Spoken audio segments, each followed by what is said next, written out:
সব জীবিত জিনিস তৈরি হয়েছে পানি থেকে। এটা কোরআনের কথা। কার কথা? আর ১৫০০ বছর পর বিজ্ঞানীরা এখন বলছে পানি থেকেই সব প্রাণ এসেছে। সুবহানাল্লাহ পড়েন।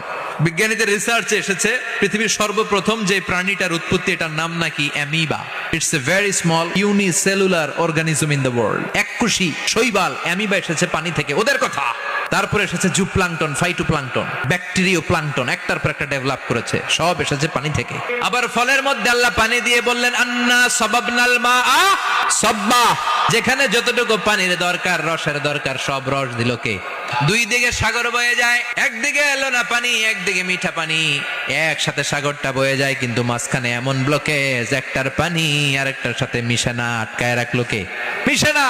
এর কারণ এই পাশের পানি, এটা ডেনসিটি হাই, বেশি ঘন, এটা ডেনসিটি লো, এটা পাতলা, এটা টেম্পারেচার হাই, এটা টেম্পারেচার কম, এটা লবণ বেশি, এটা লবণ কম, দুইটা দুই পানি একসাথে বয়ে যায়, একটার সাথে আরেকটা মিশে না। এই কারিগরটা কে? সেজন্য আল্লাহ বললেন গোলাম পানি দিয়ে আমি বানালাম, পানি ছাড়া বাঁচবি না। এজন্য সব জায়গায় পানির ব্যবস্থা করে দিয়েছে কে?